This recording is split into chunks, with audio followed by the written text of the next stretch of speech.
में से कौन सी संस्कृति हड़प्पा संस्कृति से पृथक मानी जाती है? यानी यहां पर दे रहा है कि निम्नलिखित में से कौन सी संस्कृति हड़प्पा संस्कृति से पृथक मानी जाती है?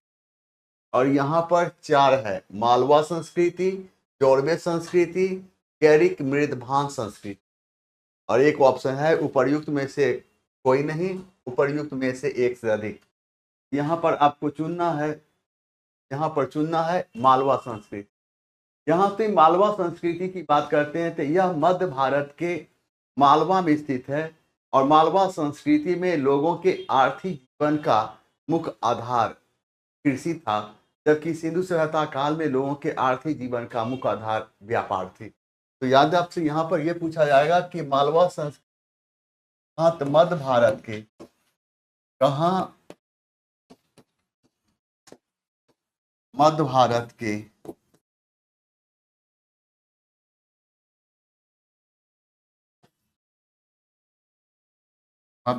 के मालवा में स्थित।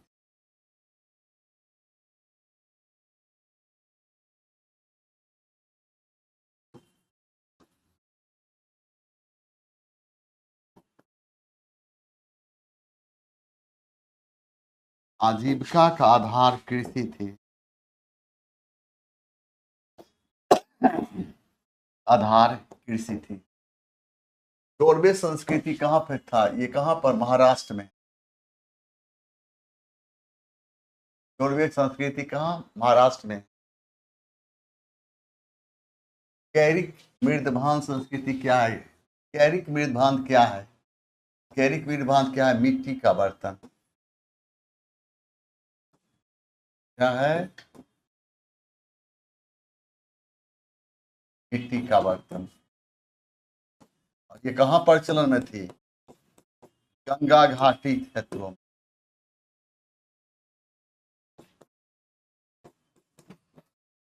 में। कहाँ प्रचलन थी? गंगा घाटी। आगे आ जाए, आइए अब देखिए, बुद्ध काल के संबंध में निम्नलिखित में से कौन सा कथन असत्य है? कौन सा कथन असत्य है? तो इसमें असत्य कथन जब भी चुनना होगा तो इसे गोल कर दिया चाहिए। उपज का बुद्ध काल के संबंध में निम्नलिखित में से कौन सा कथन असत्य है? उपज का 1/6 भाग कर के रूप में चुकाना पड़ता था, बिल्कुल सही है। गांव के मुखिया को भोजक कहा जाता था, यह भी सही है। महापात्र इस काल का कर संग्रह करता था, यह गलत है। महापात्र का काम क्या था? तो महापात्र का काम था बौद्ध धर्म का प्रचार करना, बौद्ध धर्म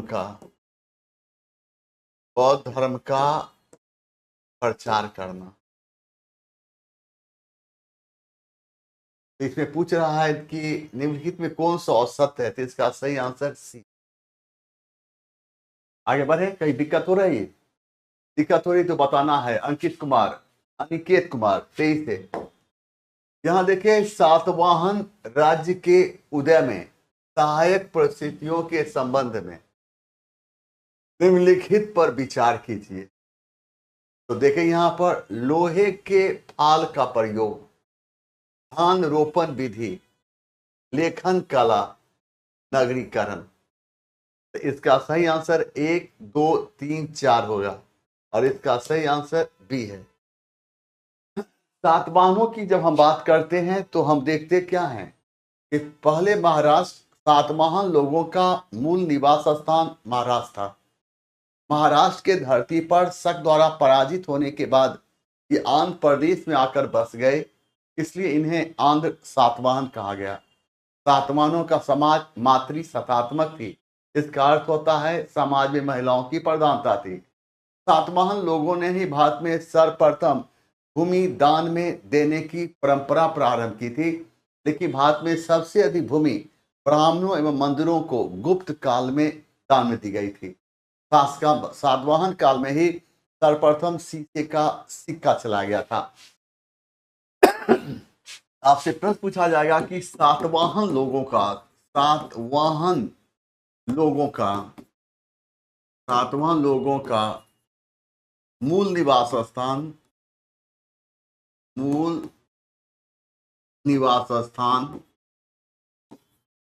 महाराष्ट्र था। महाराष्ट्र के धरती पर किसके, तो महाराष्ट्र के धरती पर शकों द्वारा पराजित होने के बाद सातवाहन लोग भागकर कहां बस गए, आंध्र प्रदेश में। इसलिए इन्हें क्या कहा गया, आंध्र सातवाहन। सातवाहनों का समाज कैसी थी, सातवाहनों का समाज मातृ सतात्मक थी। मातृ सतात्मक का अर्थ क्या होता है, समाज में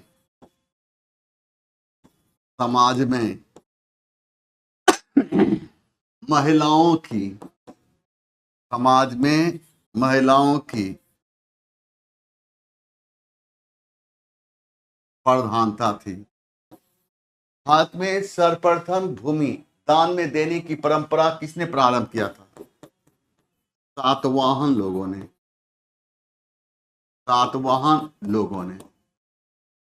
भारत में सबसे अधिक भूमि ब्राह्मणों एवं मंदिरों को दान में देने की परंपरा किसने प्रारंभ, भारत में सबसे अधिक भूमि ब्राह्मणों एवं मंदिरों को किस काल में दान में दी गई थी, तो गुप्त काल में। किस काल में, गुप्त काल में। सातवाहन लोगों ने सर्वप्रथम किसका सिक्का चलाया था, शीशे का। जवान कोई दिक्कत है, बोलना है,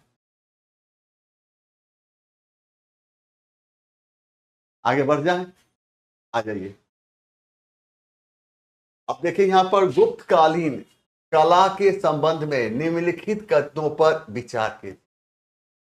गुप्तकालीन कला के संबंध में निम्नलिखित कथनों पर विचार कीजिए। समुद्रगुप्त को सिक्के पर बीना बजाते हुए दिखाया गया है, यह सही है। चंद्रगुप्त प्रथम का दरबार नवरत्न से सुसज्जित था, गलत है। नवरत्न चंद्रगुप्त प्रथम के दरबार नहीं, गुप्त राजवंश के शासक चंद्रगुप्त द्वितीय के दरबार में। चंद्रगुप्त द्वितीय, और चंद्रगुप्त द्वितीय को क्या कहा गया है, विक्रमादित्य। क्या कहा गया, विक्रमादित्य। यहां पर है अजंता की चित्रावली गुप्तकालीन बौद्ध कला का श्रेष्ठ उदाहरण है, यह भी सही है। तो इसमें सत्य कथन चुनने की बात हो रही है, तो 1 और 3, इसका सही आंसर कौन होगा, 1 और 3 आंसर। ठीक है। यहां पर चंद्रगुप्त प्रथम है, तो गुप्त राजवंश का शासक चंद्रगुप्त प्रथम गुप्त राजवंश का पहला शासक था, जिसने महाराजा धीराज की उपाधि धारण की। जिसने महाराजा राज की उपाधि धारण की। चंद्रगुप्त प्रथम गद्दी पर बैठने के उपलक्ष्य में एक संवत चलाया था, जिसका नाम क्या था, शक संवत। जिसका नाम था शक संवत। शक संवत का समय क्या, और चंद्रगुप्त प्रथम गद्दी पर बैठने के उपलक्ष्य में एक संवत चलाया था, जिसका नाम था गुप्त संवत। तो सुधार कर ले, जिसका नाम था गुप्त संवत। और गुप्त संवत का समय माना जाता है 319 से 320 ईस्वी। आपसे प्रश्न पूछा जाएगा, गुप्त राजवंश का शासक चंद्रगुप्त प्रथम गुप्त राजवंश का पहला शासक था, जिसने कौन सी उपाधि धारण की थी, तो महाराजा धीराज के। चंद्रगुप्त प्रथम गद्दी पर बैठने के उपलक्ष्य में एक संवत चलाया, उसका क्या नाम था, तो गुप्त संवत। गुप्त संवत का समय क्या माना जाता, 319 से 320 ईस्वी। हम देखते हैं गुप्तकालीन चित्रकला का सबल उदाहरण हमें अजंता की गुफा से मिलती है। अजंता वर्तमान समय में महाराष्ट्र के औरंगाबाद जिले में स्थित है। अजंता की गुफा संख्या 16 एवं 17 का संबंध गुप्त काल से है।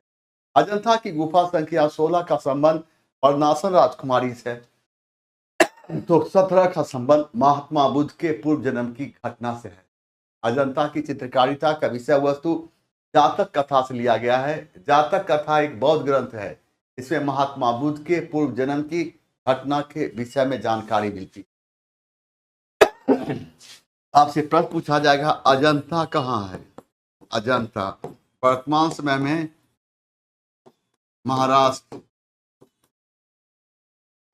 महाराष्ट्र के औरंगाबाद जिले में स्थित। मुझे अजंता की गुफा संख्या 16 एवं 17 का संबंध 17 का संबंध किस काल से है? गुप्त काल से है। अजंता की गुफा संख्या 16 का संबंध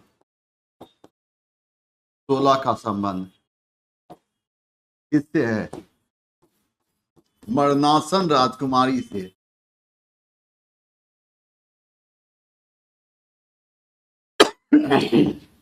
17 का संबंध 17 का संबंध महात्मा बुद्ध के पूर्व जन्म की घटना से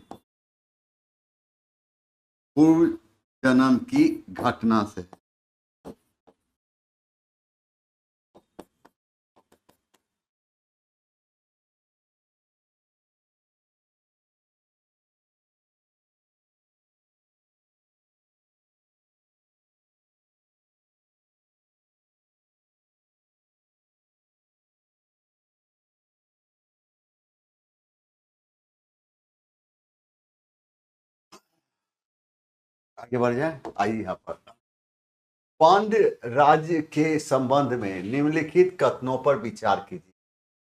इसके अंतर्गत तमिलनाडु के तिरुनेलवेली और रामनद और मदुरै जिले शामिल थे। बिल्कुल सही है। उसकी राजधानी तिरुनेलवेली में थी। गलत है। पांड्य की राजधानी कहाँ? तो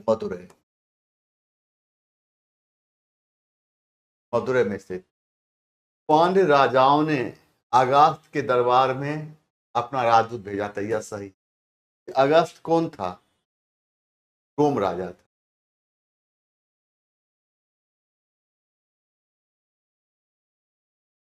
रोम का राजा था। इसमें कह रहा है सत्य कथन चुनना। तो सत्य कौन है? 1 और 3। 1 और 3। पांड्य का राजकीय चिन्ह क्या था? पांड्य का राजकीय चिन्ह क्या था? याद रखना। पांड्य का राजकीय चिन्ह क्या था? मछली। यहाँ देखिए, सूची 1 को सूची 2 से सुमेलित कीजिए तथा कूट की सहायता से उत्तर का चुनाव करें। यहाँ याकूत को किस पद पर नियुक्त किया गया था? तो अमीर ए अकूर के पद। याकूत को अमीर ए अकूर के पद पर कौन नियुक्त किया था? तो रजिया।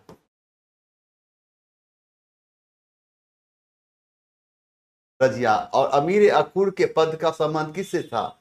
अश्वशाला विभाग से।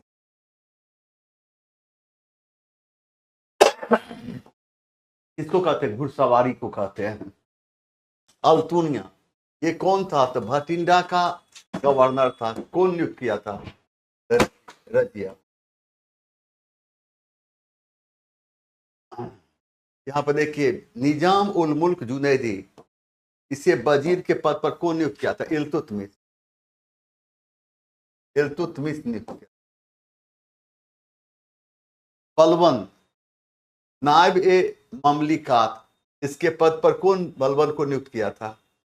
तो कौन? नसरुद्दीन महमूद।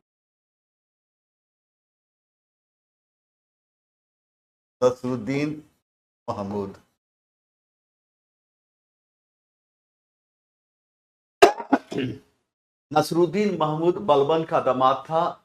यह बलबन की सहायता से गद्दी पर बैठा था।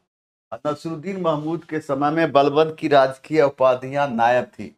इसका अर्थ होता है राजा का प्रतिनिधित्व करने वाला। आगे बढ़े हम, आइए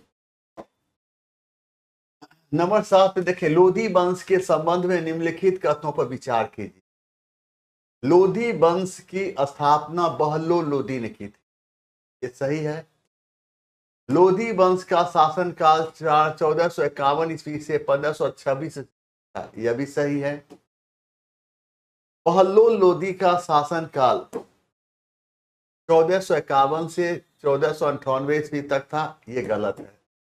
बहलोल लोधी का शासनकाल जो होगा, याद रखना है, 1451 ईस्वी से लेकर 1489 ईस्वी,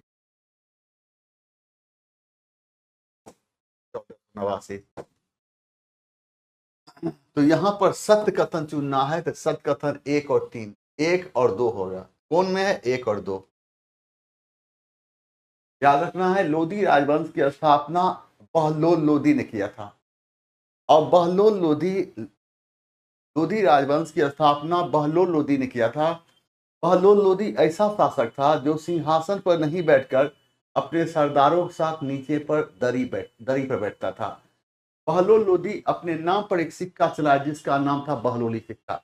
आपसे प्रश्न पूछा जाएगा कि दिल्ली सल्तनत का वह कौन राजा था जो सिंहासन पर नहीं बैठता था? वह था बहलोल लोधी। पूछेगा दिल्ली सल्तनत का वह कौन राजा था जो अपने नाम पर सिक्का चलाया था? उसका नाम था बहलोल लोधी। इस प्रकार लोधी राजवंश की स्थापना किसने किया था? लोधी राजवंश की स्थापना, लोधी राजवंश की स्थापना कौन किया था? बहलोल लोधी किया था। बहलोल लोधी किया था। बहलोल लोधी कहां? सिंहासन पर नहीं बैठकर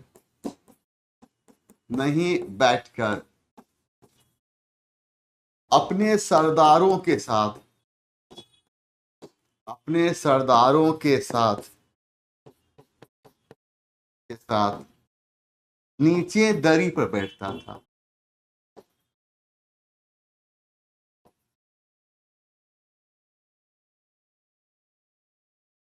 पूछेगा बहलोल लोधी अपने नाम पर एक सिक्का चलाया था। एक सिक्का चलाया था, इसका नाम था बहलोली सिक्का।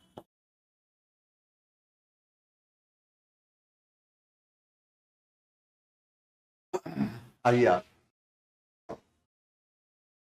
भक्ति आंदोलन के उद्भव के संबंध में निम्नलिखित कथनों पर विचार कीजिए। भक्ति आंदोलन का उद्भव दक्षिण भारत में हुआ था, बिल्कुल सही है। दक्षिण भारत में कहां से हुआ था? तमिल क्षेत्र से। दक्षिण भारत में कहां? तमिल क्षेत्र। तमिल क्षेत्र। शैव परंपरा को अपनाने वाले नैनार कहलाए, बिल्कुल सही। वैष्णव परंपरा को मानने वाले अलवार कहलाए, यह बिल्कुल सही। इसका सही आंसर 1, 2 और 3 होगा। इसका सही आंसर सी, 1, 2 और। भक्ति आंदोलन का प्रारंभ दक्षिण भारत के तमिल क्षेत्र से हुई थी। भक्ति आंदोलन को प्रारंभ करने का श्रेय अलवार एवं नैनार संतों को जाता है। वैष्णव धर्म के प्रचार करने वाले संत को अलवार कहा गया, शैव धर्म के प्रचार करने वाले संत को नैनार कहा गया। भक्ति आंदोलन संत 2 भागों में बटे थे, सौगुण एवं निर्गुण। सौगुण उसे कहा गया जो मूर्ति पूजा, अवतारवाद, कीर्तन, भजन इत्यादि विश्वास करते थे। निर्गुणवादी उन्हें कहा जाता था जो निराकार ब्रह्म में विश्वास करते थे और इनके अनुसार ईश्वर का कोई रूप नहीं। पूछेगा कि भक्ति आंदोलन का प्रारंभ कहां से हुआ था? भक्ति आंदोलन का प्रारंभ कहां से? तमिल क्षेत्र। किसने प्रारंभ किया था? अलवार एवं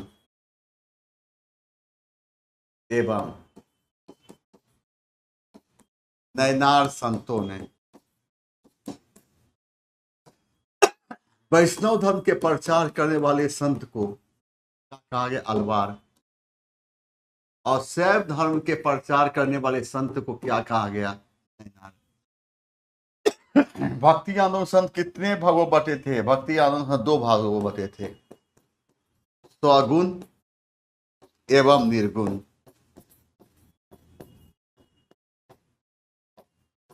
स्वगुण वाले क्या? मूर्ति पूजा, अवतारवाद, कीर्तन भजन इत्यादि विश्वास करते थे। वहीं निर्गुण वाले निराकार ब्रह्म विश्वास करते थे। इनके अनुसार ईश्वर का कोई रूप नहीं होता। आइए यहाँ देखिए, अब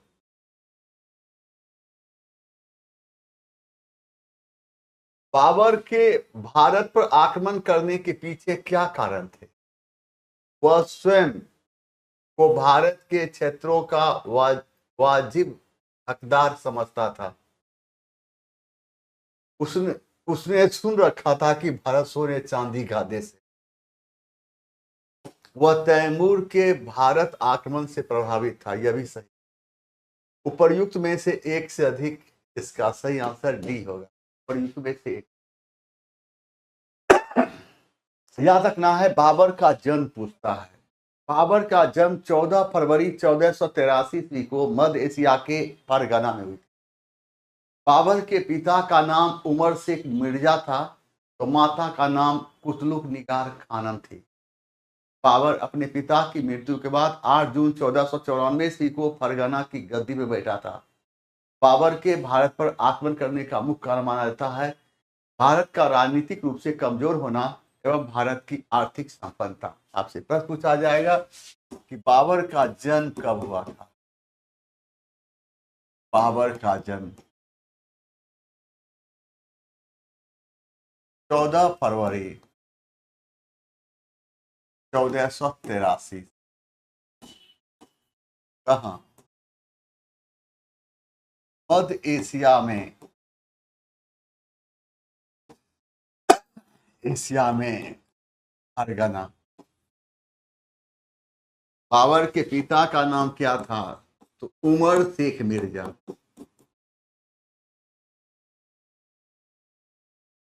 माता का नाम क्या था?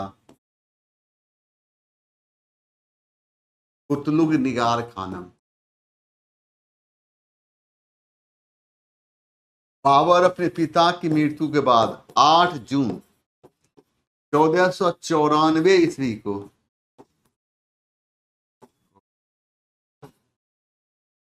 फरगना की गद्दी पर बैठा था। बाबर के भारत पर आक्रमण करने का मुख्य कारण क्या माना जाता है? तो बाबर के भारत पर आक्रमण करने का मुख्य कारण माना जाता है भारत का राजनीतिक रूप से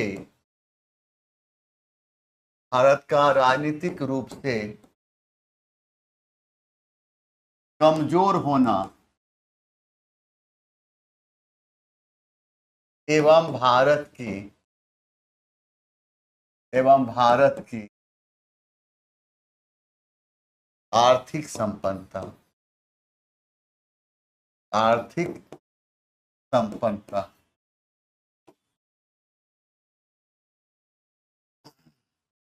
देखिए 10वां में मनसबदारी व्यवस्था के संदर्भ में कौन सा कथन सत्य है? मनसबदारी व्यवस्था राज्य के कुलीन वर्ग से संबंधित, जिसे अकबर ने प्रारंभ किया। ये बिल्कुल सही है। मनसबदारी का पद पैतृक था, गलत है। और यहां पर कह रहा है क्या? सत्य कथन। इसका सही आंसर क्या हो जाएगा? ए। अब देखिए यहाँ पर मनसबदारी प्रथा की बात करते हैं। मुगलों की मनसबदारी प्रथा मंगोल नेता चंगेज खां के दशमलव प्रणाली पर आधारित थी। मुगल शासक अकबर ने मनसबदारी प्रथा प्रारंभ किया था। मनसबदारी प्रथा में जात एवं सवार का उल्लेख मिलता। मनसब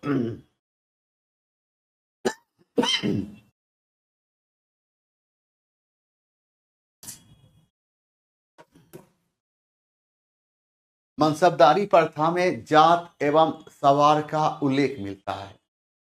जात से व्यक्ति के पद का बोध होता है, तो सवार से उसके द्वारा रखे जाने वाले घोड़े की संख्या का बोध। समय समय पर मनसबदारी प्रथा में बदलाव आता गया।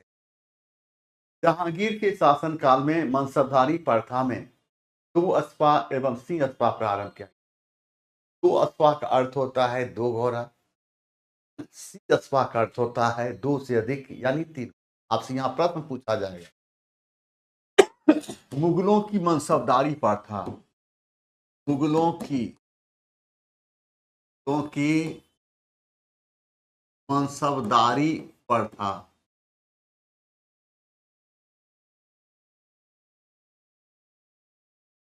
आधारित थी किस पर? मंगोल नेता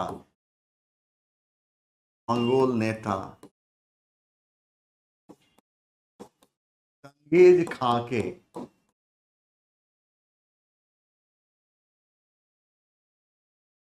दशमलव प्रणाली पर।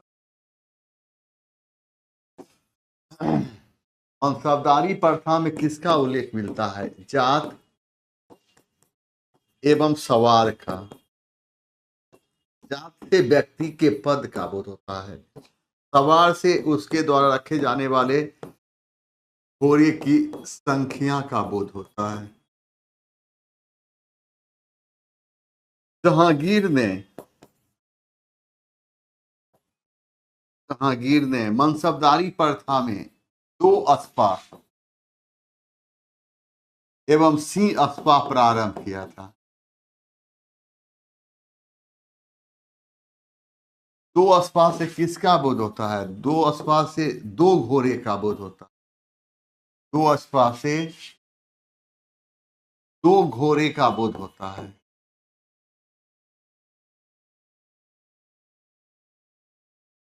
बोध होता है। और सिंह अस्पा से 2 से अधिक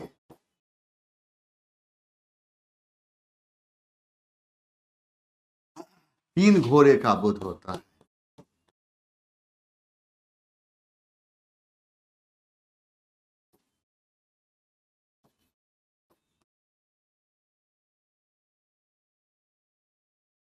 कैसे हैं?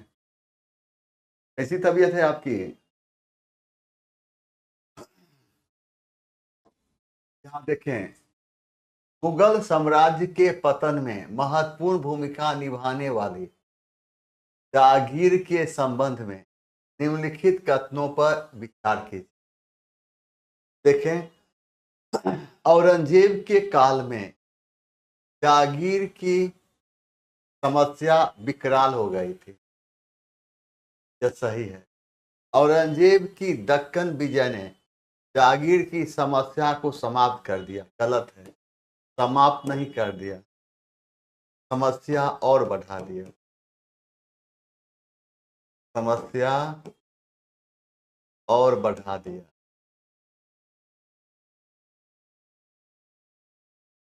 औरंगजेब के समय में जिस रफ्तार से मनसबदारों की संख्या में वृद्धि हुई, उस रफ्तार से अच्छी जागीर में वृद्धि, जागीर भूमि को कहा। तो जिस रफ्तार से मनसबदारों की संख्या में वृद्धि हुई, उस रफ्तार से अच्छी जागीर में वृद्धि नहीं हुई। अच्छी जागीर लेने के कारण, अच्छी जागीर लेने के लिए मनसबदारों में कंपटीशन और एक तरह से मुगल साम्राज्य का अनुशासन टूट। इसलिए कहा जाता है कि औरंगजेब के समय में मनसबदारी प्रथा में जागीरदारी संकट उभर। जहां तक दक्कन दक्षिण भारत की बात है, तो औरंगजेब उत्तर भारत का राजा था और चाहता था कि संपूर्ण दक्षिण भारत पर अधिकार कर, उत्तर भारत से दक्षिण भारत की शासन करना आसान। और यह प्रयास ने औरंगजेब को आर्थिक दृष्टि के साथ साथ सैनिक दृष्टि से, प्रकार हम कह सकते हैं, औरंगजेब के समय में औरंगजेब के समय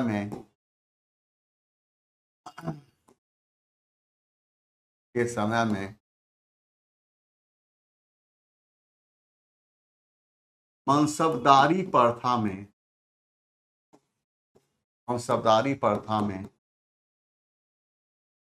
जागीरदारी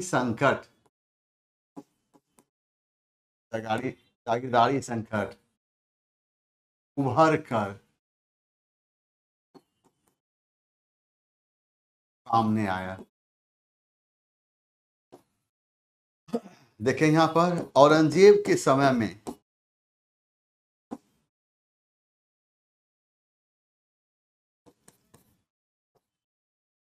औरंगजेब के समय में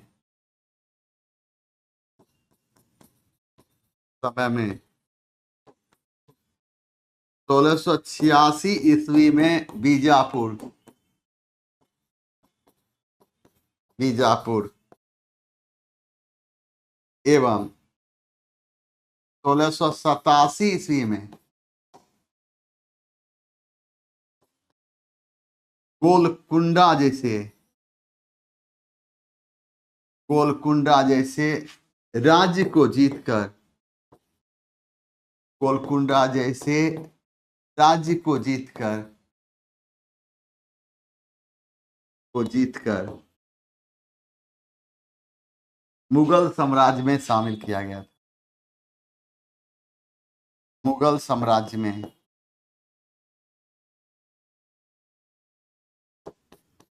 शामिल किया गया था।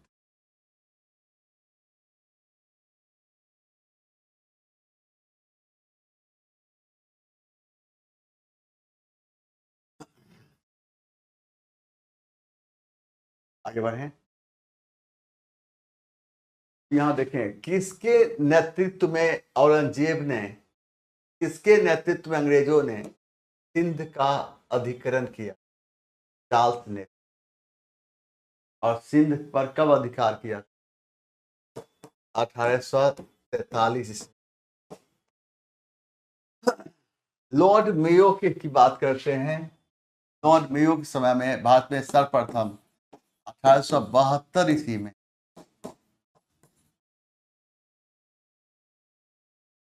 जनगणना प्रारंभ हुई।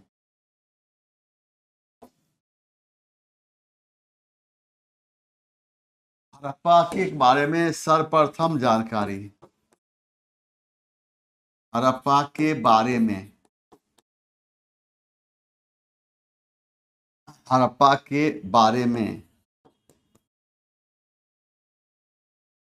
सर्वप्रथम जानकारी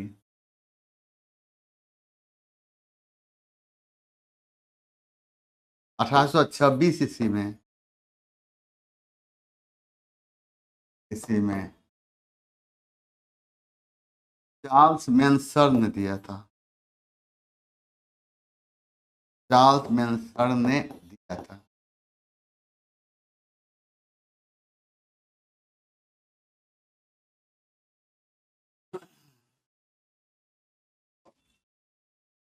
देखें, राजा राममोहन राय के संबंध में निम्नलिखित कथनों पर विचार कीजिए।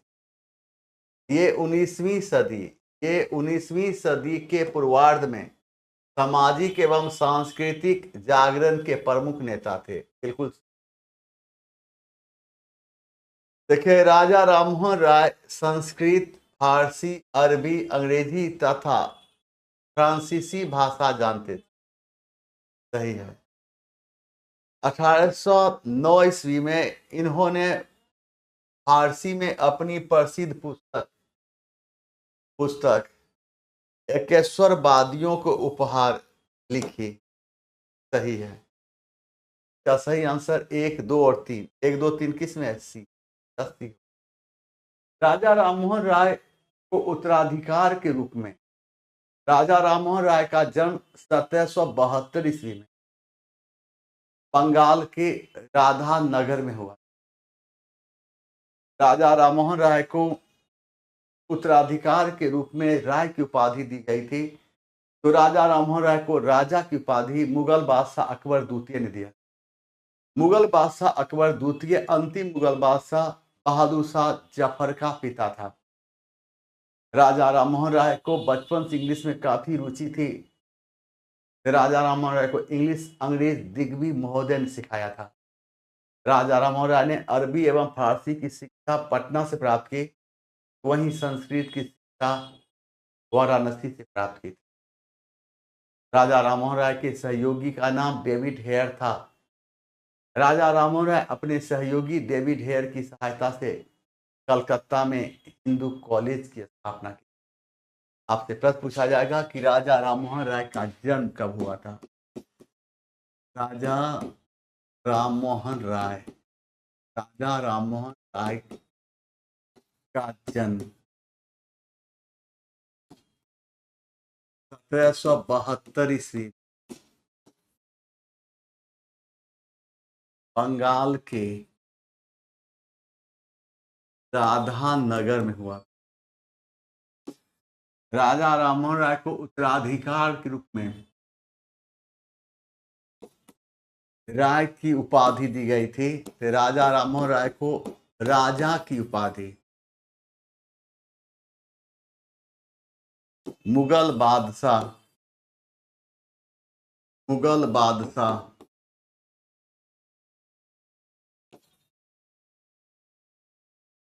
अकबर द्वितीय ने प्रदान किया था।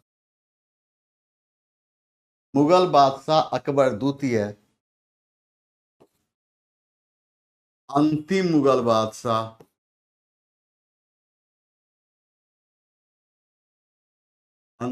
बादशाह बहादुर शाह जफर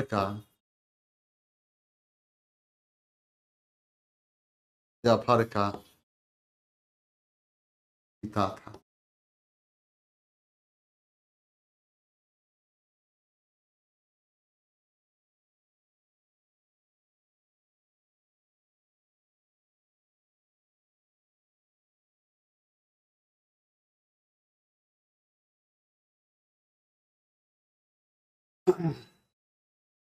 राजा राममोहन राय ने अरबी एवं फारसी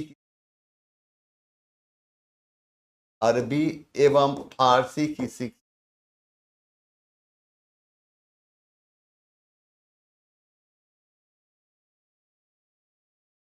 कहां से प्राप्त की थी? पाटलिपुत्र।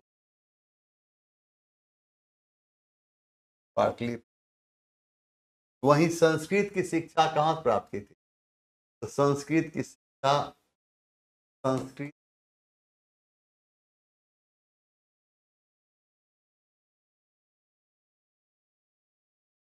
वाराणसी। राजा राममोहन राय को इंग्लिश अंग्रेज कौन सिखाया था? राजा राममोहन राय को इंग्लिश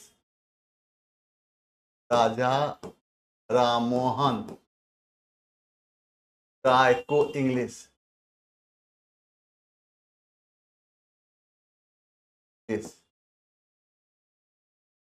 अंग्रेज दिग्विजय महोदय ने सिखाया।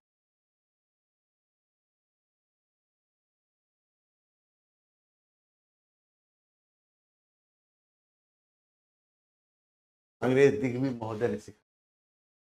राजा राममोहन राय के सहयोगी का नाम कौन था? राजा राममोहन राय के सहयोगी का नाम डेविड हेयर था। राजा राममोहन राय अपने सहयोगी डेविड हेयर की सहायता से कलकत्ता में हिंदू कॉलेज के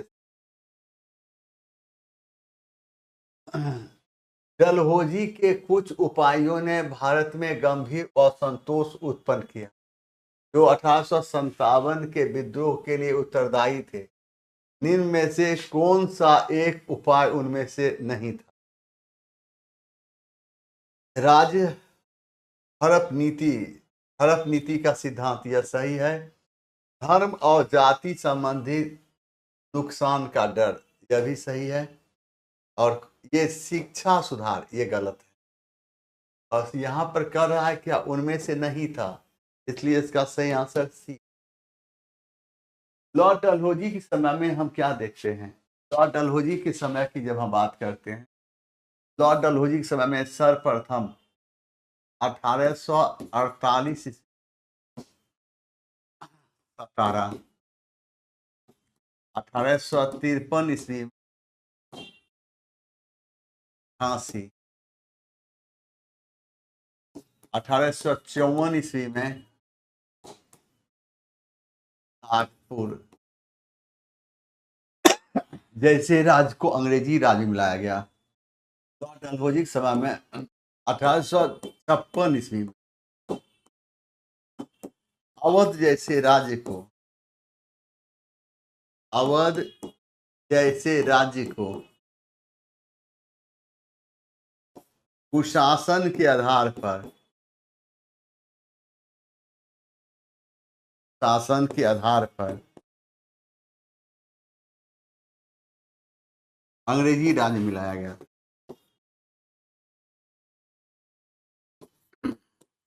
अंग्रेजी राज्य में मिलाया गया।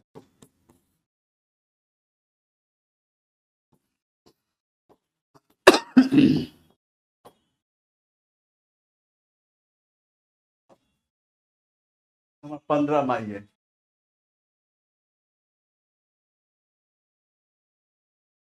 यहाँ देखिए, स्वदेशी आंदोलन के संबंध में कौन सा कथन सत्य है?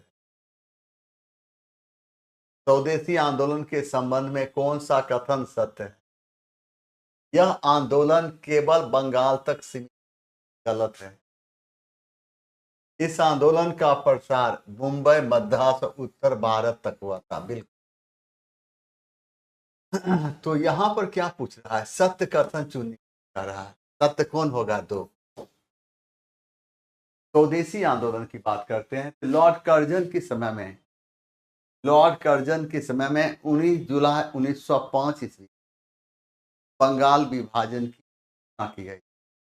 लेकिन बंगाल का विधिवत रूप से विभाजन 16 अक्टूबर 1905 ईस्वी, बंगाल विभाजन के विरोध में 1905 ईस्वी स्वदेशी आंदोलन प्रारंभ किया। और स्वदेशी आंदोलन में विदेशी वस्तु बहिष्कार करने, विदेशी वस्तु को बहिष्कार करने एवं स्वदेशी वस्तु को अपनाने की बात की गई। और इस स्वदेशी आंदोलन का नेतृत्व सुरेंद्र नाथ बनर्जी, सुरेंद्र नाथ बनर्जी।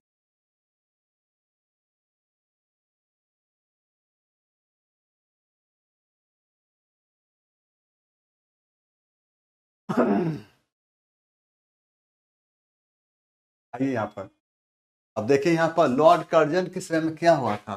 लॉर्ड कर्जन के समय में, लॉर्ड कर्जन के समय 19 जुलाई 1905 ईस्वी बंगाल विभाजन की घोषणा की।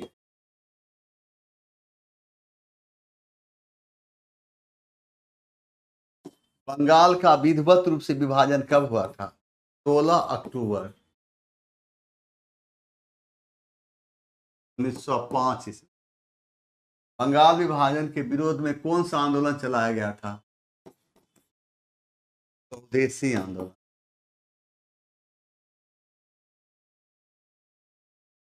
स्वदेशी आंदोलन कब प्रारंभ हुआ? 1905। स्वदेशी आंदोलन का नेतृत्व किसने किया था? सुरेंद्र नाथ बनर्जी।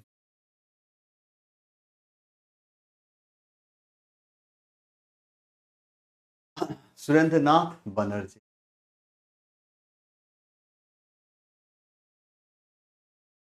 16 माइए, निम्नलिखित में किन क्षेत्रों को मिलाकर वर्ष 1947 में पाकिस्तान का एक पृथक राज्य के रूप में गठन हुआ?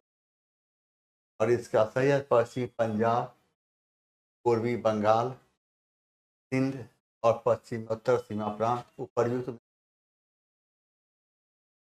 पाकिस्तान शब्द का सर्वप्रथम प्रयोग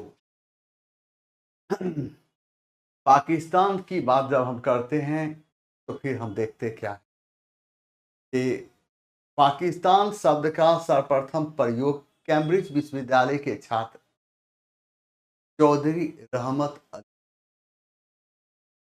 1916 के लखनऊ अधिवेशन में कांग्रेस एवं मुस्लिम लीग के बीच जो समझौता हुई थी और इस समझौता में कांग्रेस ने मुस्लिम लीग के निर्वाचन मांग को स्वीकार कर लिया। यह कांग्रेस की सबसे बड़ी भूल साबित हुई जो आगे चलकर देश विभाजन का कारण बना। हम देखते हैं 1940 के लाहौर अधिवेशन की अध्यक्षता मोहम्मद अली जिन्ना ने किया और इसी अधिवेशन में उसने सर्वप्रथम पाकिस्तान की मांग प्रस्तुत। 1943 के कराची अधिवेशन में मुस्लिम लीग ने विभाजन करो और जाओ का नारा दिया। 16 अगस्त 1946 को पाकिस्तान की प्राप्ति के मुस्लिम लीग ने प्रत्यक्ष कार्यवाही दिवस रूप में मनाया। इसके तहत हिंदू और मुसलमानों के बीच सांप्रदायिक दंगे हुए। सबसे अधिक लोग बंगाल के नवाब खाली मारे। आपसे प्रश्न पूछा जाएगा पाकिस्तान शब्द का पाकिस्तान शब्द का पाकिस्तान शब्द का सर्वप्रथम प्रयोग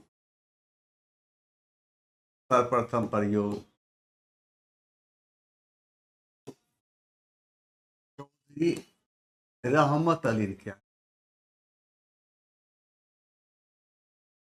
1916 के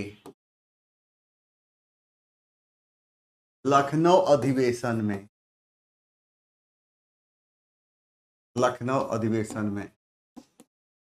कांग्रेस एवं मुस्लिम लीग के बीच जो समझौता हुई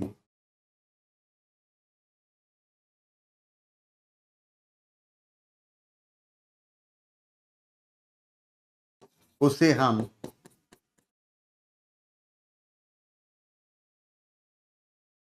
लखनऊ पैक्ट के नाम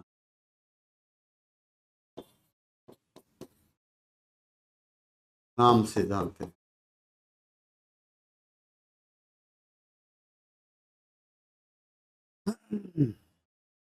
1940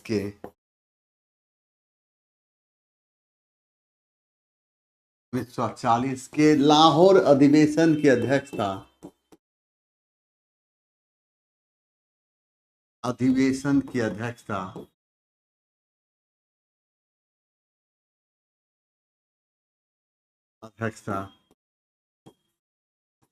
मोहम्मद अली जिन्ना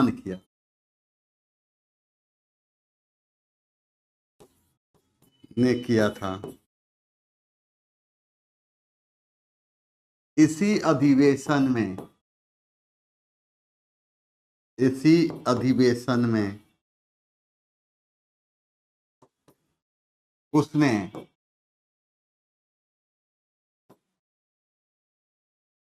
सर्वप्रथम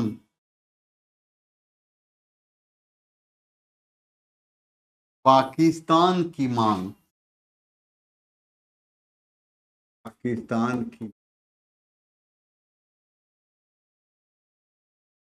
प्रस्तुत की। 1943 के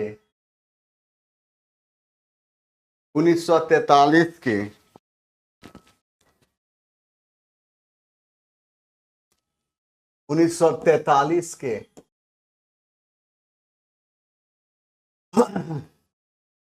कराची अधिवेशन में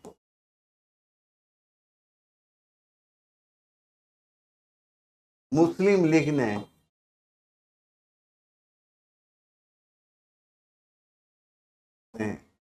नारा दिया था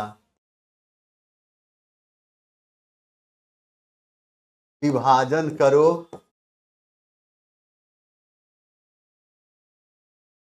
और जाओ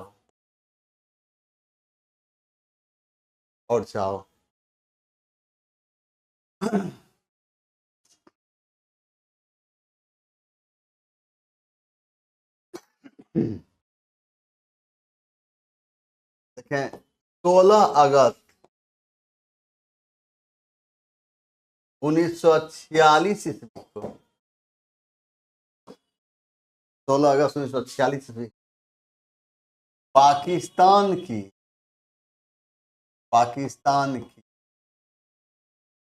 प्राप्ति के लिए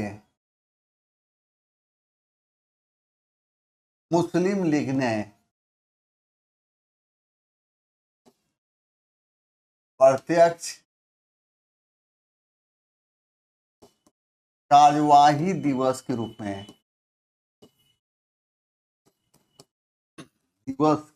में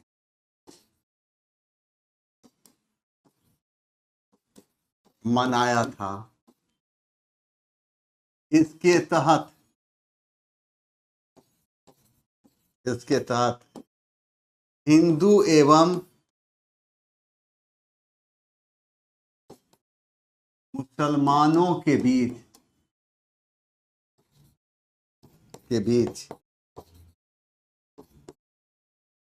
सांप्रदायिक दंगे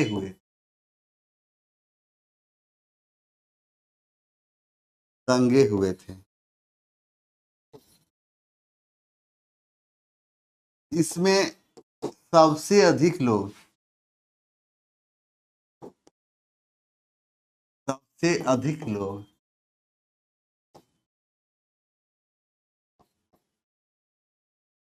बंगाल के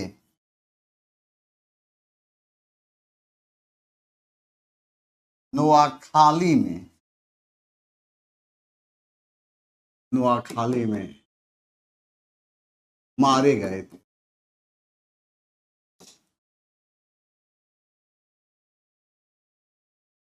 नहीं सही हुई है, कहाँ सही हुई? नंबर 17 में देखिए, वायसराय लॉर्ड वेलिंगटन के कार्यकाल के दौरान निम्न में से कौन सी घटना हुई थी? तो द्वितीय गोलमेज सम्मेलन कब हुआ था?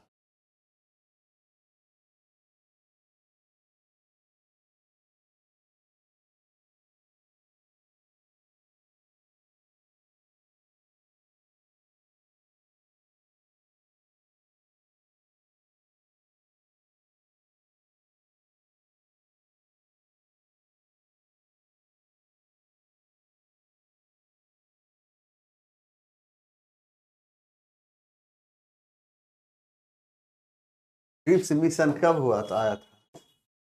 23 मार्च।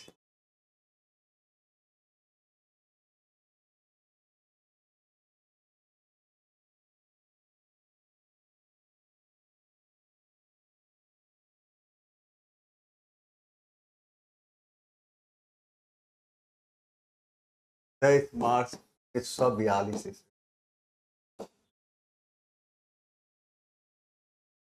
जलियांवाला बाग हत्याकांड कब हुई थी? 13 अप्रैल।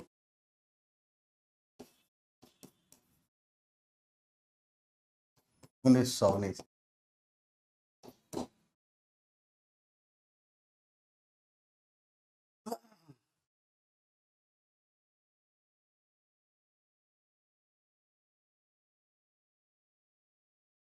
मेरे ख्याल से ये होना चाहिए, पर देख लेना।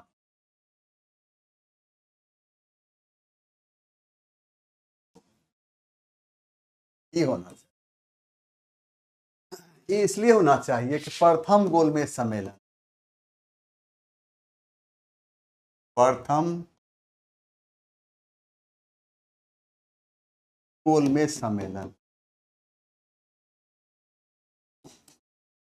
1938 इसके समय में, इरविन के समय। द्वितीय गोलमेज सम्मेलन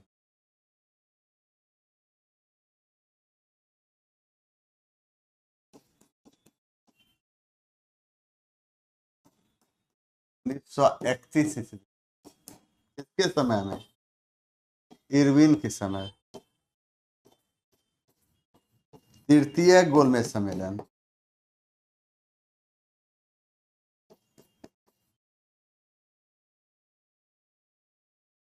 1932 इसके समय में, वेलिंगटन के समय,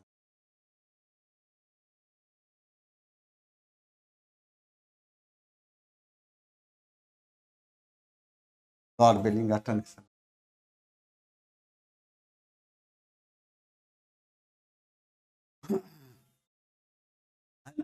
इससे ई होना चाहिए, इसका आंसर ई कीजिए, आंसर ई कीजिए,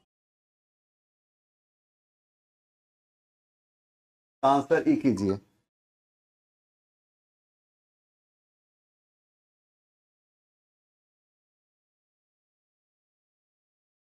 लॉर्ड वेलिंगटन।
नहीं जवान रहे, विचार किया।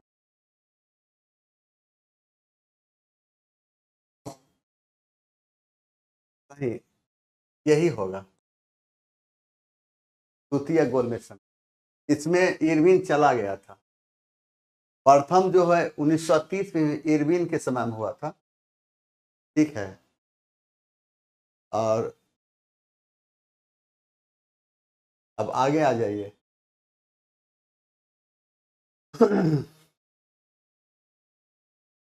और याद रखना है कि प्रथम गोलमेज सम्मेलन इरविन के समय में हुआ था, इरविन के समय में हुआ था। द्वितीय गोलमेज सम्मेलन में जब प्रारंभ हुआ ना, तो 1931 ईस्वी में इरविन चला गया। और द्वितीय गोलमेज सम्मेलन के समय जो आया था, लॉर्ड वेलिंगटन भारत का वायसराय बना, भारत का वायसराय बना। इसलिए इसका आंसर बी ही होगा, बी सही है। आंसर बी देना है, सही है।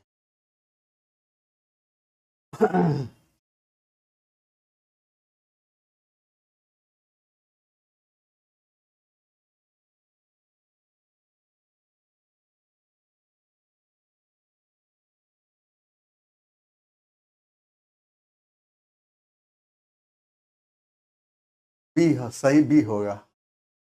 आगे आ जाए, बी ही रहेगा।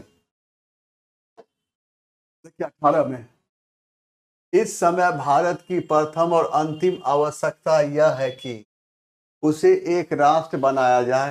राष्ट्रवाद को बढ़ावा देने वाली प्रत्येक चीज आगे बढ़नी चाहिए और उसमें रुकावट डालने वाली प्रत्येक वस्तु को समाप्त किया जाना चाहिए। हमने यही कसौटी भाषाई प्रांतों के सवाल पर भी बनाई है। यह कथन किसका है? यह कथन है सरदार वल्लभ भाई पटेल। जवाहरलाल नेहरू की बात करते हैं तो जवाहरलाल नेहरू 1929 के लाहौर अधिवेशन की अध्यक्षता किया था। और इस अधिवेशन में उसने क्या किया? पूर्ण स्वराज्य को, पूर्ण स्वराज्य को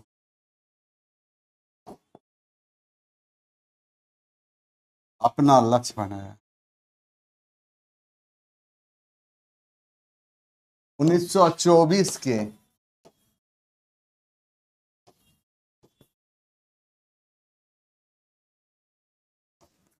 बेलगांव अधिवेशन, बेलगांव अधिवेशन की अध्यक्षता की। महात्मा गांधी जीवन में एक ही बार कांग्रेस की अध्यक्षता किया था, 1924 का बेलगांव अधिवेशन। 19 में महारानी विक्टोरिया की उद्घोषणा 1858 का उद्देश्य क्या था? तो भारतीय राज्यों को ब्रिटिश शासन में मिलाने के विचार का परित्याग करना, भारतीय प्रशासन को ब्रिटिश क्राउन के अंतर्गत करना, भारत के साथ ईस्ट इंडिया कंपनी के व्यापार का नियमन करना। यह गलत है। सही आंसर 1 और 2। 1 और 2 किसमें? ए है। 1858 के एक्ट के तहत क्या हुआ था? 1858 के एक्ट के तहत भारत के गवर्नर जनरल को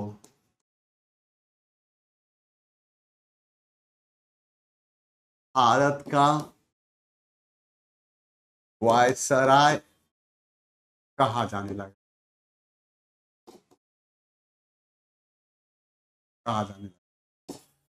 इस एक्ट के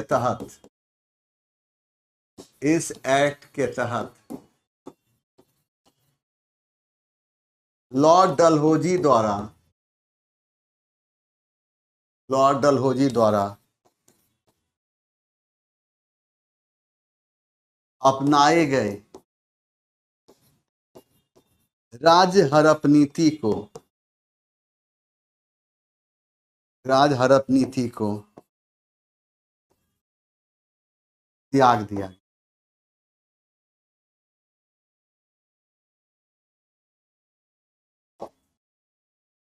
नंबर 20 में चिरस्थायी बंदोबस्त 1793 ईस्वी के अंतर्गत जमींदारों से अपेक्षा की गई थी, वे खेतिहर का पट्टा जारी करेंगे।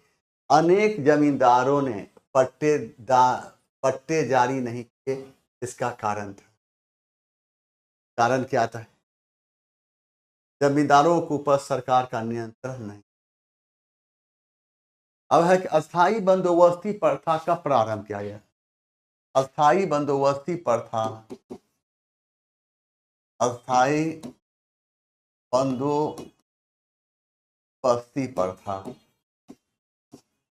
1793 ईस्वी किसके समय में?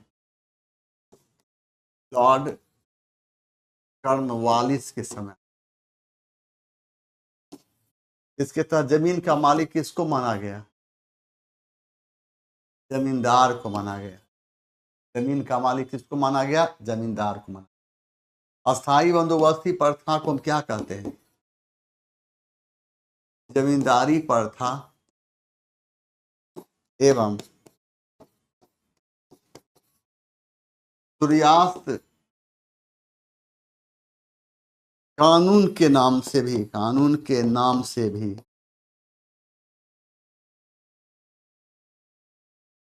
जानते हैं।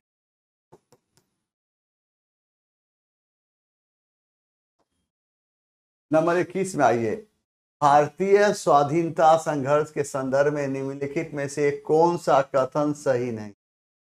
हकीम अजमल खान राष्ट्रवादी और चरमपंथी मराठा आंदोलन प्रारंभ करने वाले नेताओं में शामिल थे। बिल्कुल सही है। भारतीय राष्ट्रीय कांग्रेस के गठन के समय सैयद अहमद खान ने इसका विरोध किया। यह भी सही है। वर्ष 1906 में गठित अखिल भारतीय मुस्लिम लीग बंगाल के विभाजन और पृथक निर्वाचन समूह का प्रबल विरोधी थी। ये गलत है। और इसमें कौन कहता है सत्य नहीं है? तो सी होगा।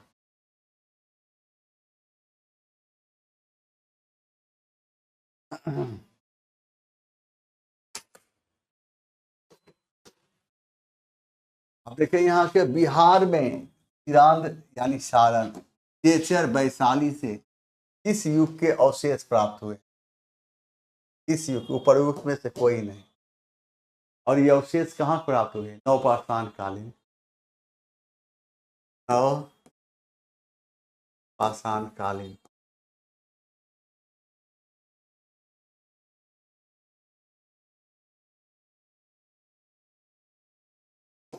नौपाषाण कालीन अवशेष। पाटलिपुत्र पर डेमेट्रियस का आक्रमण हुआ कब? 185 से। भारतीय साहित्य में यूनानी को किस नाम से पुकारा गया है? भारतीय साहित्य में यूनानी को यवन के नाम। पहले यवन आक्रमणकारी कौन थे? डेमेट्रियस।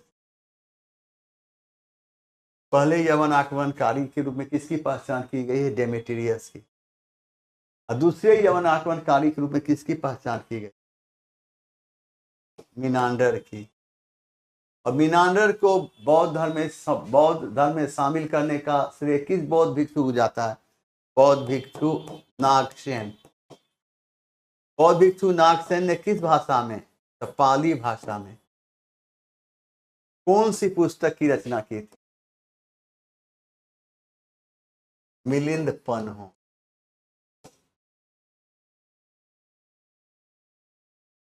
किस यात्री ने पटना को मुगल साम्राज्य का दूसरा सबसे बड़ा नगर तथा उत्तरी भारत का सबसे बड़ा व्यापारिक केंद्र बताया?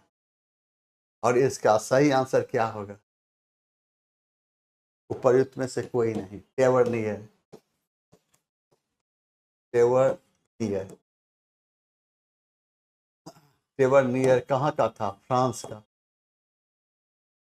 किसके समय भारत आया था? शाहजहां।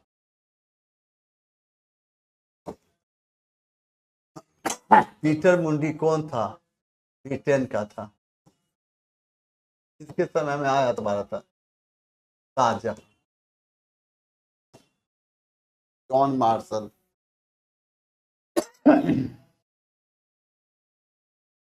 दयाराम साहनी ने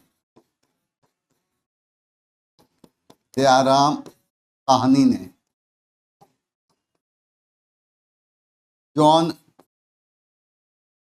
मार्शल के निर्देशन में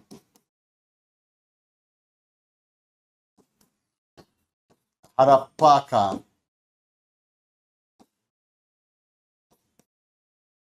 उत्खनन कार्य प्रारंभ किया।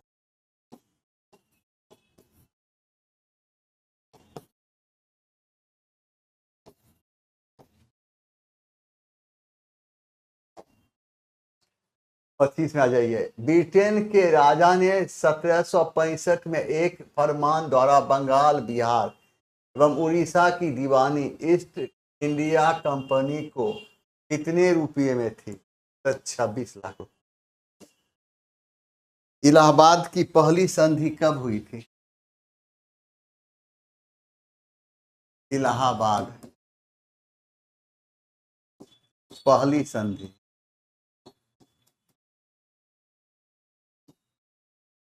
12 अगस्त 1765 ईस्वी को हुई। इस संधि के तहत अंग्रेजों को बंगाल, बिहार,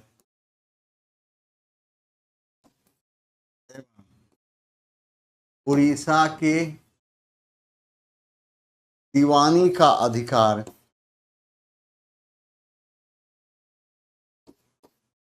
मुगल बादशाह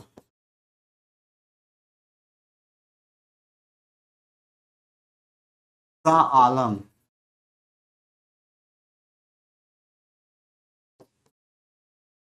द्वितीय से प्राप्त हुआ।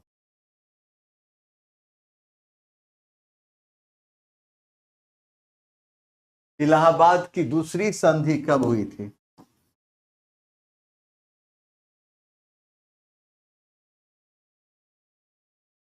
दूसरी संधि 16 अगस्त 1765। किसके साथ? अवध के नवाब शुजा-उद-दौला के साथ।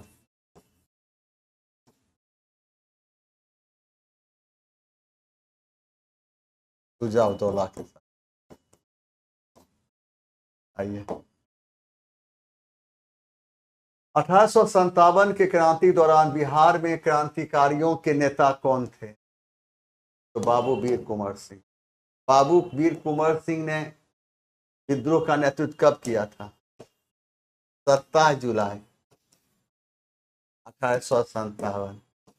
बाबू वीर कुंवर सिंह ने अंग्रेज ली ग्रांट को युद्ध में कब पराजित किया था? 23 अप्रैल 1858 ईस्वी। बाबू वीर कुंवर सिंह की मृत्यु कब हुई थी? 26 अप्रैल 1858 ईस्वी। बाबू वीर कुंवर सिंह के बाद विद्रोह का नेतृत्व किसने किया था? उनका छोटा भाई अमर सिंह। बिहार के विद्रोह को दबाने का श्रेय किसको जाता? अंग्रेज विंसेंट टेलर एवं अय्यर को जाता।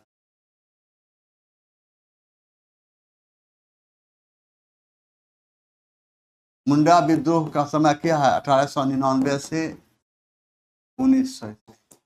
मुंडा विद्रोह को क्या कहते हैं? उलगुलान विद्रोह।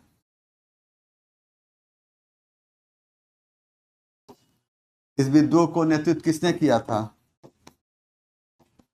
बिरसा मुंडा। बिरसा मुंडा को क्या कहते हैं? धरती आबा।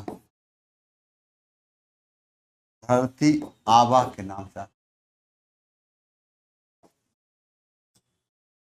देखिए, सीरत ए मुस्तकुम और रिसाल ए जिहाद एवं रिसाल ए हिजरत पुस्तिकाएं संबंधित है किससे? तो बहावी आंदोलन। बहावी आंदोलन कहाँ प्रारंभ हुआ था? अरब में। अरब में कहाँ? ईरान। उद्देश्य क्या था? इस्लाम के मूल स्वरूप को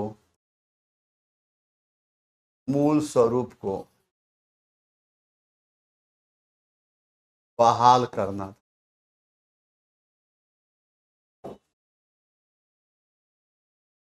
खिलाफत आंदोलन समय क्या माना जाता है? 1919 से 1922।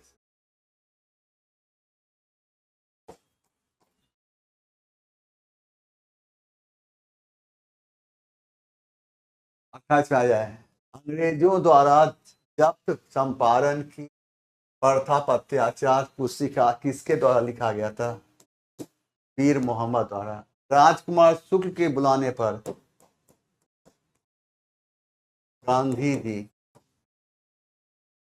चंपारण गए थे।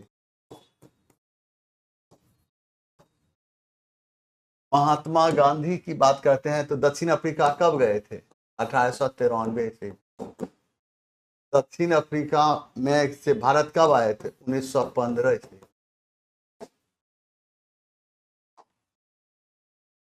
बिहार में सविनय अवज्ञा जांच समिति कब बनी? कब बनी? 25 अगस्त 1922।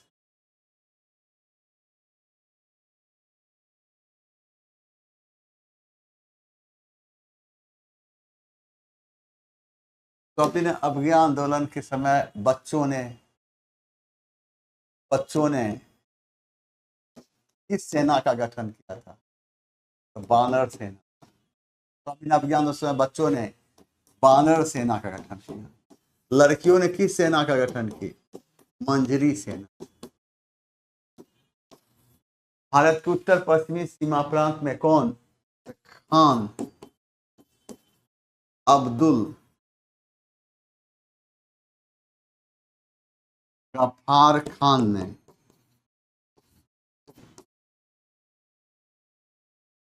खुदाई खिदमतगार नामक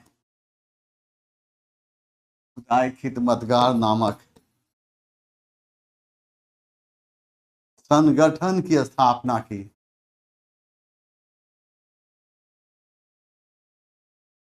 एवं लाल कुर्ती नामक आंदोलन चलाया, जिसका उद्देश्य अंग्रेजी सरकार को क्षति पहुंचाना था। तीसरे देखिए, बिहार में किस आंदोलन के दौरान राजेंद्र प्रसाद ने वकालत छोड़ दी? असहयोग आंदोलन। असहयोग आंदोलन की जब हम बात करते हैं, असहयोग आंदोलन का क्या कारण माना जाता है? 1919 का रॉलेट एक्ट,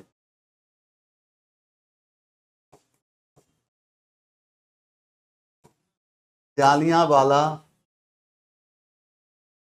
बाग हत्याकांड, हंटर कमेटी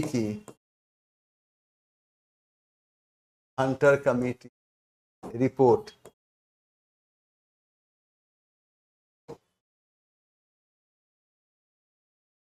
भारतीय स्वराज्य की मांग, भारतीय स्वराज्य की मांग, भारत छोड़ो आंदोलन कब प्रारंभ हुआ? 8 अगस्त 1942। भारत छोड़ो आंदोलन में ऑपरेशन जीरो आवर कब चलाया गया? 9 अगस्त 1942। 9 अगस्त 1942 और 9 अगस्त 1942 को ऑपरेशन जीरो आवर चलाया गया। इसका अर्थ होता है 24 घंटे के अंदर गिरा। स्वदेशी आंदोलन कब? 1905। किसने नेतृत्व किया था? सुरेंद्र नाथ बनर्जी। 31 में बिहार में सामन कमीशन के कुछ सदस्य महाराज का अति स्वीकार करने कहां पहुंचे? डुमरांव। सामन कमीशन कितने सदस्य थे? 7। सबका सदस्य कौन थे? अंग्रेज। सामन कमीशन को क्या कहा गया? श्वेत कमीशन। सामन कमीशन का गठन कब हुआ था? 1927। कहां हुआ था? इंग्लैंड में। सामन कमीशन भारत कब आया? 3 फरवरी 1928। कहां आया था? भारत सर्वप्रथम मुंबई।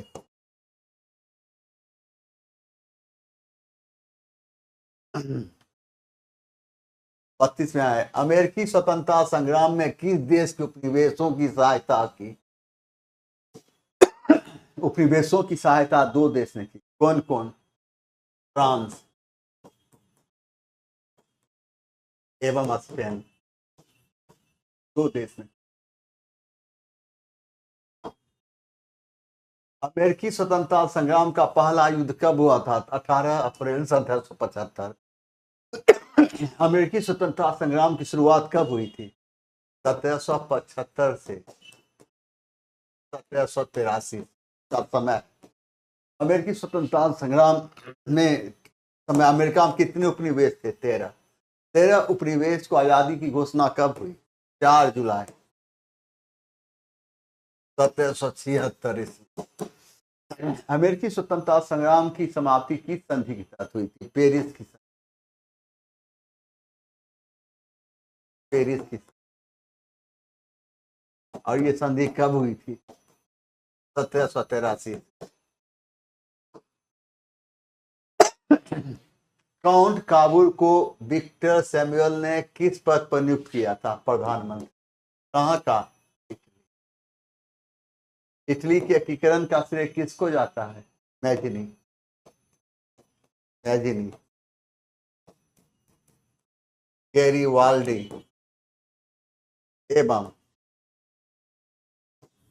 Count the Kabul.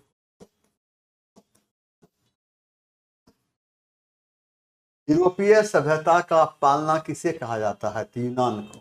इस आंसर को सुधार कर लें, इस आंसर को सुधार कर लें, यूनान कीजिएगा।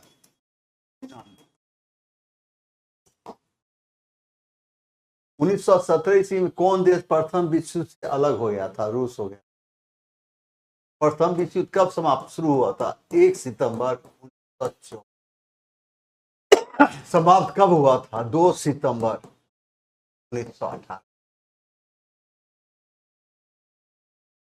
इंग्लैंड में गौरवपूर्ण क्रांति कब हुई थी? 1688 से। गौरवपूर्ण क्रांति,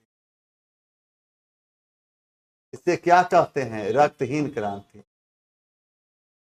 रक्तहीन क्रांति क्यों कहा गया? किसी तरह का खून खराबा नहीं हुआ। अमेरिका के मूल निवासी को क्या कहा जाता है? Red Indian.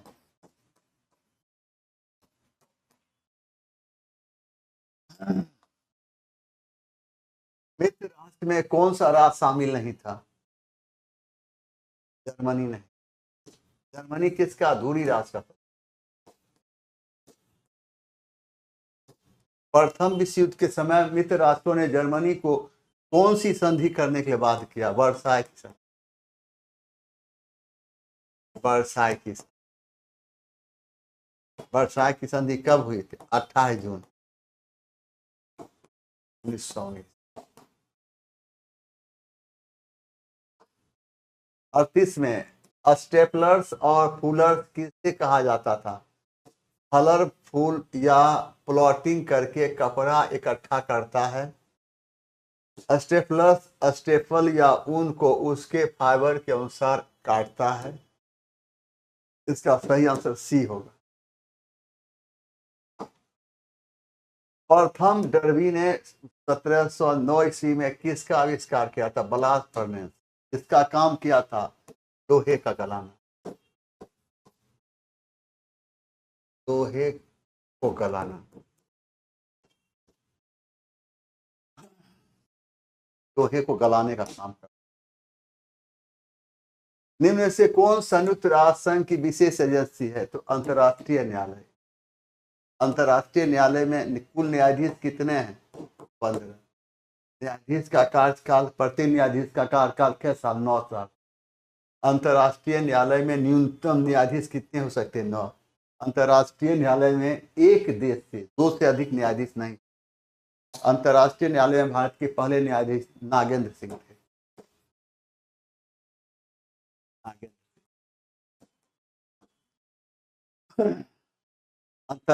अंतर्राष्ट्रीय न्यायालय में अधिकतम न्यायाधीश कितने? 15। अंतर्राष्ट्रीय न्यायालय में न्यूनतम न्यायाधीश कितने हो सकते हैं? 9। अंतर्राष्ट्रीय न्यायालय में न्यायाधीश के कार्यकाल कितना होता है? प्रत्येक न्यायाधीश का कार्यकाल 9 साल। एक देश के कितने न्यायाधीश हो सकते हैं अंतर्राष्ट्रीय न्यायालय में? 2।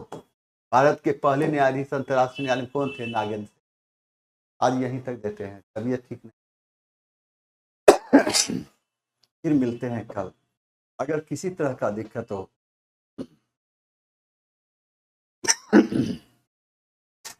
तो बताने का प्रयास करें और हर कदम पर हम आपके साथ हैं।